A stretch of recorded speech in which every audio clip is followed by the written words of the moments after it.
Are you looking for an affordable in-home golf simulator? Well, I might have the solution for you, as well as an in-depth review of the launch monitor that I chose to make this all happen.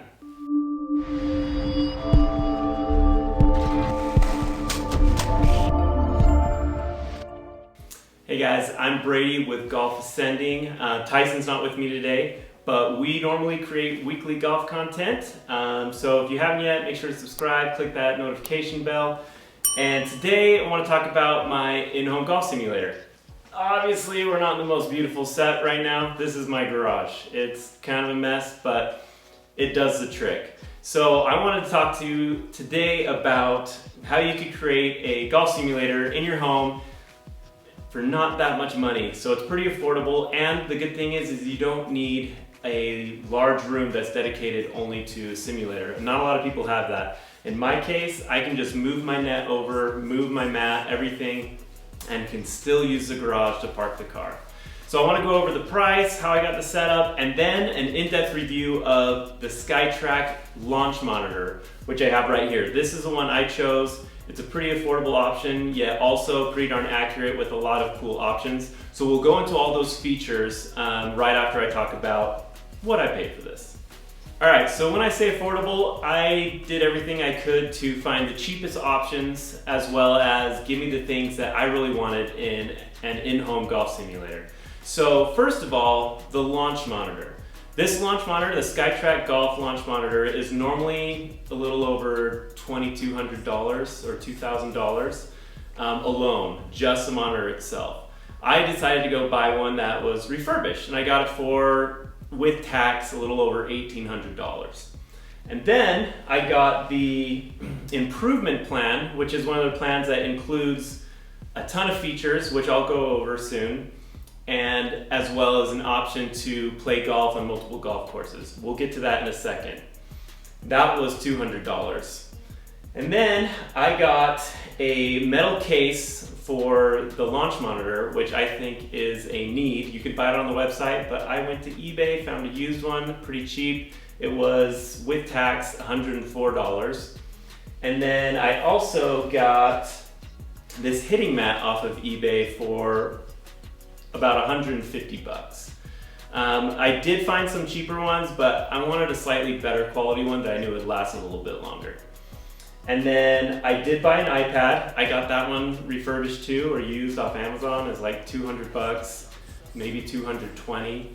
And then I got the stand for the iPad that I got here for my setup for maybe 35 bucks. And then I got this hitting net, which is a Callaway hitting net, for about $130. So altogether, this came to below $3,000. So if you're looking for something a little under that budget, and there's some things you can do without, this was all around 2,700 bucks. All right, now let's go into the features of the SkyTrak Launch Monitor. I want to show you everything about it, and we'll dig into that, and then after I'll give you my review and my experience using it. All right, here's the main menu of SkyTrak Launch Monitor. You have practice, challenge, and game improvement. So let's go into practice. This is the only feature that is free with SkyTrak. The other features are $200 a year. Here you can choose what clubs you want to be practicing with, and depending on the club you use, it'll show a different ball tracer line. So this one's white, and at the end you can see all your data on each club. This one I chose the pitching wedge. On the left side you can see I got 100 yards there. It has the total yards, carry, and then your average total for all your shots with that particular club. If I were to switch it up, that average total will change. You can see at the top there's a wind. It's at 0 miles per hour. That's how I choose it. You can choose to add wind if you'd like. On the right hand side you can see how offline it was, left or right, the height as well, and then you also have launch angle at the bottom, backspin. The iPhone thing's in the way of those others, but I believe that's ball speed, club head speed, and we'll speed through some of these shots. And then you have where if you hit it on the center, if it's right of center. Ooh, that was a good shot, 135. The backspin wasn't that great. And then side angle. Anyways, then you can go to shot history. You can check out your shots, the data on those. You could even click on to show average only, especially if you're dealing with a lot of clubs, and it'll just show the average there of all your shots together. And then you could also do a session export, email it to yourself, and get the data of all your shots from the practice, which is pretty cool. And then you do have some other options. Like I said, in sessions, you can change what you want to see on some of those dashboards. You could even change the altitude. Mine's at 4,800 feet. You could also change from left to right-handed. Here's another dashboard where you can see some different data points. Here's another one. This might just be like preference if you don't want to see the shot and just kind of see the data.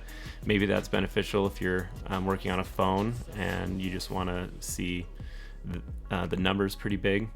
So that's pretty cool. So that is basically it for the range. Again, this part is free with SkyTrak. Next, we'll go to challenge. Again, this is part of the paid, and you have closest to the pin, target practice, and longest drive. I have not done longest drive because I don't really hit my driver in my garage. It's kind of a close space. So closest to the pin, you can play with yourself, you can play with another person, choose how many shots, dominant hand, and then you could choose the distance you want to do for your closest to the pin challenge. And then you start game. I chose 3 shots, 125 yards for my pitching wedge. And yeah, you can go ahead and play that. It's good for testing out your abilities and as well as playing with friends, doing close to the pin. That shot wasn't that great, 42 feet from the hole, but hey, it's on the green. And then you also get your stats there, kind of like on the range. So that's pretty fun. Then we have target practice, which is pretty similar to closest to the pin. You can also play by yourself or multiplayer, choose the shots. You can make it easy, medium, or hard, which depends on how big the target is, and then change what yardage you want. So I chose 120 yards for this, still using the pitching wedge. This is a great game to play with friends as well. My kids love to play this, although I just make the target about 20 yards away. But it's kind of cool. You have the different scores for how close you get. So pretty fun to play with other people, or just to challenge yourself. It keeps shot history and you can see some of your best scores. And then game improvement section, you have bag mapping, skills assessment, and wedge matrix.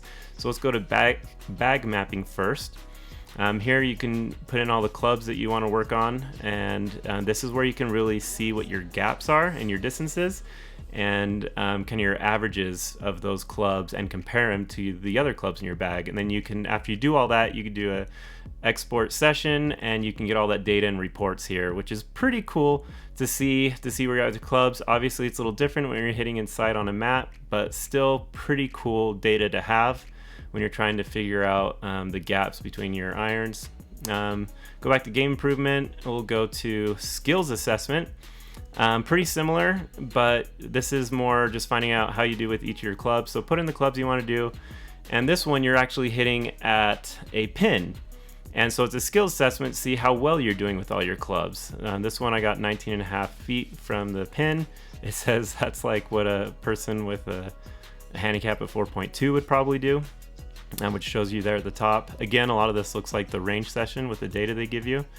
And they want you to take about 5 shots per club to kind of see where you're at. I think you can change that if you want.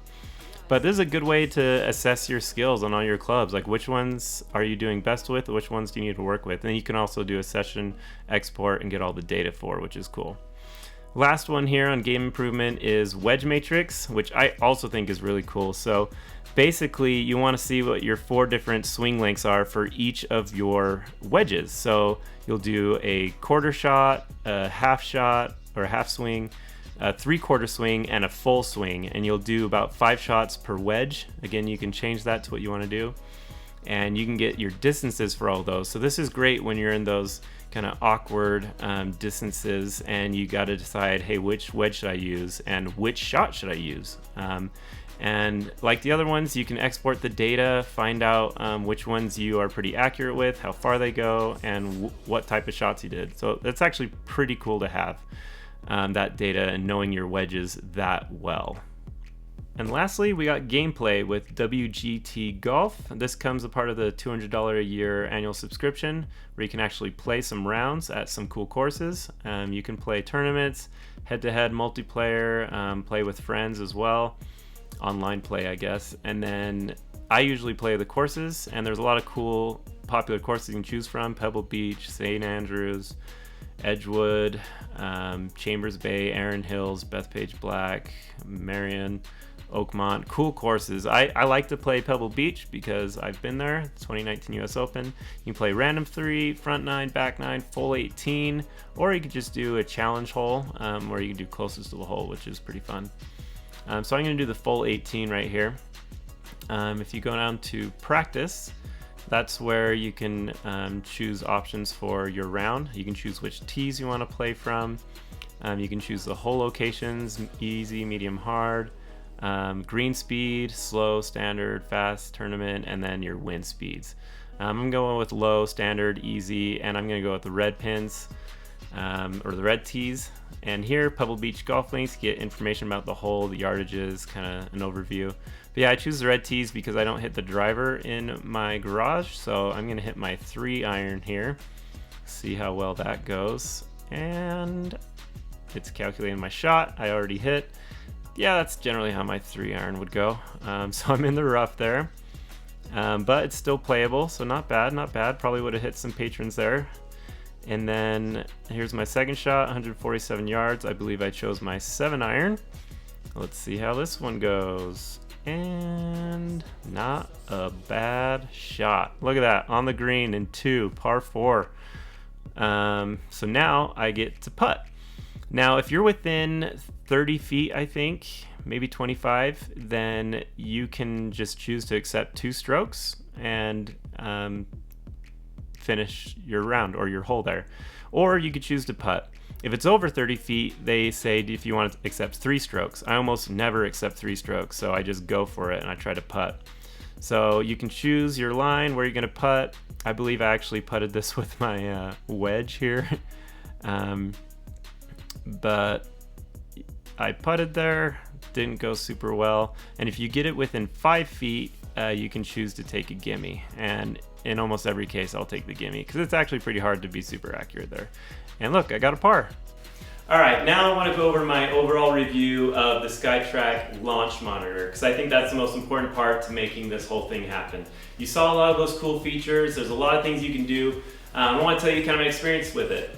Overall, I feel like this is a very good quality launch monitor. I feel like it tracks it pretty darn well, my shots. It gives me pretty good data.